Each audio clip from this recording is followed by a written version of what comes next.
Hi guys! So for today's video, naka-duty tayo ngayon dito sa ating tindahan. And meron akong ipapakita sa inyo na bagong extra income dito sa ating tindahan, no? Para dagdag income ba? Ganun, extra income nga, diba? So yun guys, papakita ko sa inyo kung ano yung extra income ko dito ngayon sa ating tindahan habang nagbabantay, no? So ito siya. Bale, meron na tayo ditong printing machine. Ayan, photocopy, Xerox, and then scan muna sa ngayon. Pero magdadagdag pa ako next month.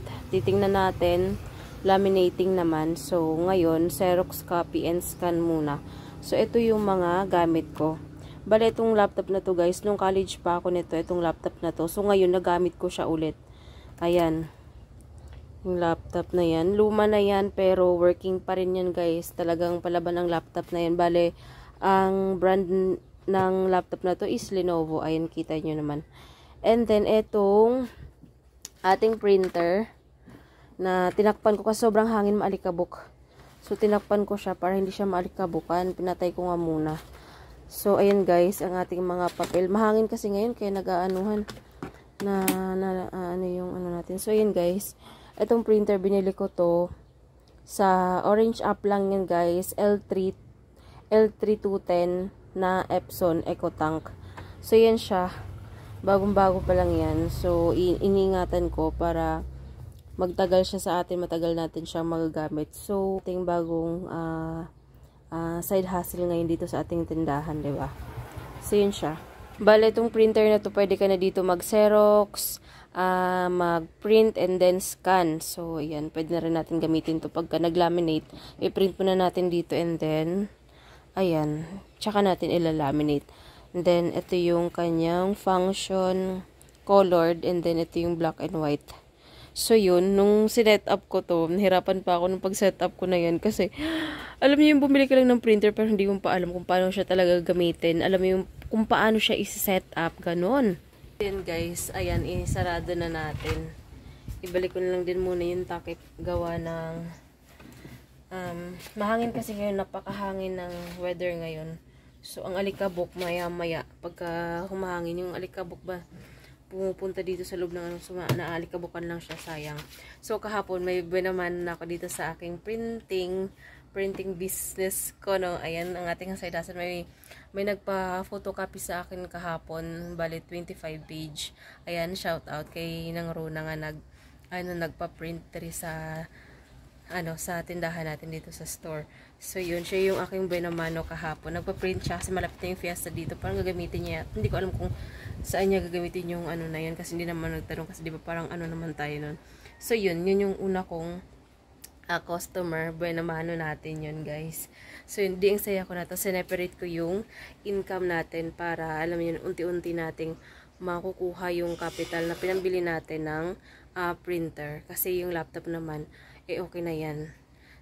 Kasi matagal naman natin. So, ano na lang yan siya. Ang gusto kong makuha ng capital ulit na mabalik is yung sa printer natin. So, yun guys. Anyway, gustong-gusto ko nag-vlog kapag ganitong mga oras, pagtanghali, gawa ng sobrang tahimik ng tindahan. Walang masyadong mga bumibili, lalong-lalo na kapag mga weekdays. Walang masyadong mga bumibili talaga. Kaya, good thing na mag-vlog. Ayan. So, yun guys. Kita nyo naman, no?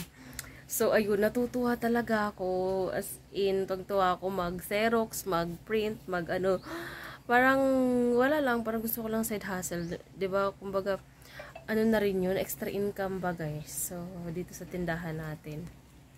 Habang mahina, diba? Tip ko nga pala sa inyo guys, dapat ang inyong printer ay dapat hindi mawawalan ng ink or mauubusan ng ink. As in yung said na said yung ink, dapat, ito, papakita ko sa inyo. Ito yung black. Dapat, hindi nyo yan paubusan ng hanggang dito na lang talaga siya. Dapat, kapag nandito na yung ink, mag-refill na kayo. Kasi kapag nandito na siya, side na siya, mapapasukan ng hangin and then doon na magkakaroon ng guhit-guhit yung inyong printer.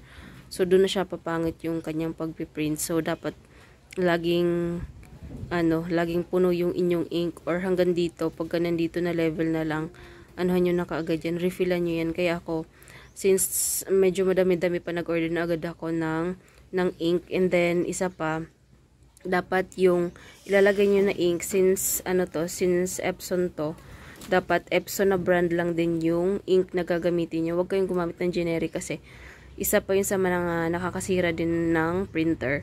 So yun guys, mga kalalang printer ngayon, Epson, Brother, and then Canon. Kung ano yung ginagamit nyo, yun lang talaga yung original na ink ang gamitin nyo. Huwag kayo sa generic kasi syempre, ang mahal din ng ang mahal din ng, diba, ang mahal din ng guys, ang mahal din ng printer. So dapat ingatan natin para mag-last sa atin ng matagal yung ating printer. So yun guys. And alam nyo, nagsisi pa nga ako dahil dapat pala yung binili ko is yung yung pwede na siyang mag-print ng long. Ayun, kasi itong nabili ko is hanggang A4 size lang talaga siya. So dapat since business, gagawin ko siyang dapat may long, 'di ba? Nakalimutan ko kasi, so hindi ko na basta ang nasa isip ko na lang ay bibili ako ng printer pandagdag dito ng pang extra income ba ganun. So kaya naman guys, kung magdadagdag lang din kayo ng printing business sa inyong tindahan, dapat yung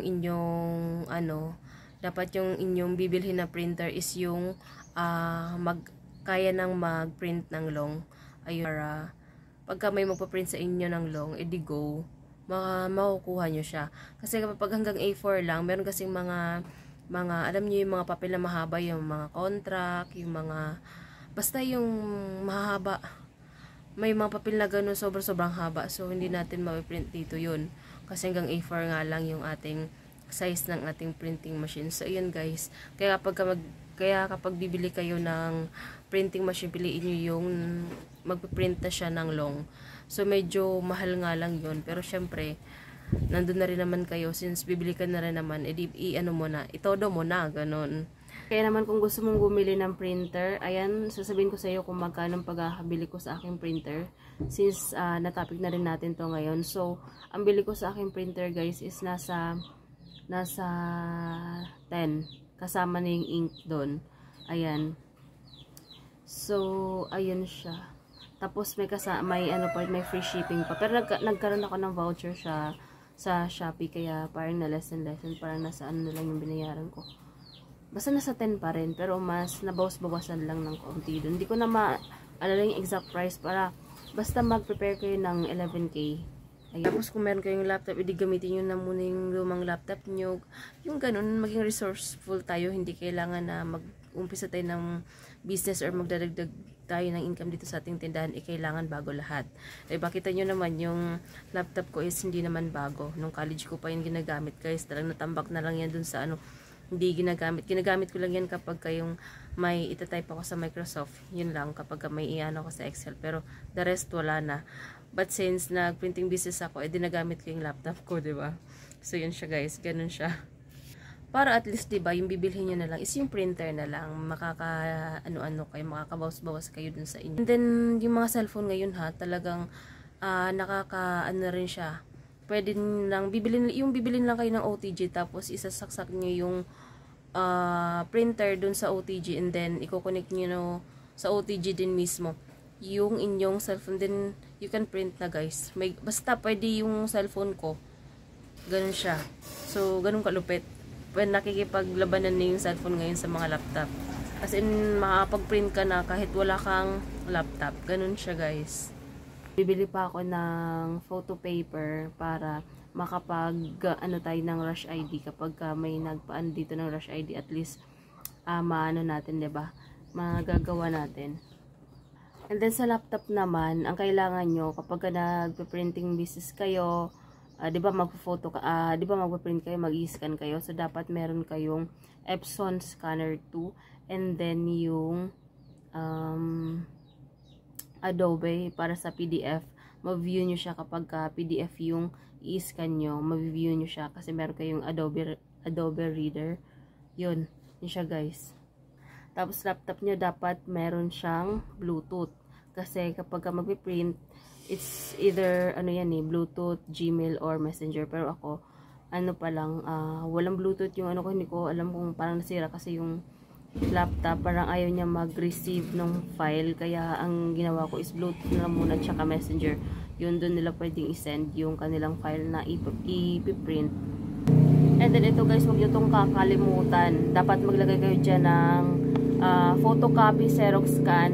Kung pareho sa akin yung kung Xerox photocopy scan pa lang din yung sa inyo, dapat maglagay kayo dyan sa tindahan nyo ng gano'n na may available kayo na photocopy, Xerox scan available here. Gawa kayo niya sa Microsoft Word. Tapos i-print nyo and then ano yun. Dinikit ko dyan. Tingnan nyo yung sa akin. Pakita ko sa inyo Ayan guys. Nandito siya sa bungad. Bali yan siya guys. Oh, ha? Ayan. So, yun siya. And the next, naman, gusto kong bumili ng laminator. Yung, gusto kong brand is yung Quaff na laminating machine. Gustong gusto ko yun kasi heavy duty yun. Kasi kapag bibili ka rin lang din naman, dapat heavy duty na para mas matagal mo siyang magagamit. And then, bibili ako ng laminating film. Yan. And then, yung bibili rin tayo ng photo paper para makapag-cater tayo ng pag may nagpagawa ng Rush ID na 2x2 and 1x1. So, yun, diba?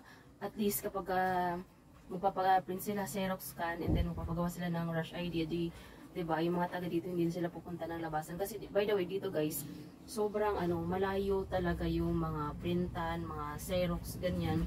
Meron naman dito, pero wala dito yung nasa tindahan mismo, alam niyo yun. Hindi ko alam, pero kasi ako nung nagpa-print ako, may kumuha kasi sa akin before ng ticket. And then, dun pa ako nagpa-print dun sa kakilala ko guys. So, ayun, may printing machine siya kasi teacher siya. So, doon ako nagpa-print. Kaya ngayon, bumili na talaga ako ng printer. Insakto, nasira kasi yung printer niya daw. So, ayun. Buti na lang meron na akong printer dito para just in case, pag may kumuha dito sa akin ng ticket, diretso na, ma-print ko na siya kaagad kasi may printing business na tayo. So yun guys, yun yung kagandahan niya talaga kapag may printing business kayo sa loob ng inyong tindahan. So yun guys, yun na lang muna sa ngayon. Sana meron kayong nakuhang idea sa ating dagdag income dito sa ating tindahan. So yun guys, kung hindi ka pa nagsasubscribe, mag-subscribe ka na para updated ka sa ating mga video. And huwag mo kakalimutang i-like ang video na to if you like this video. Thank you guys for watching.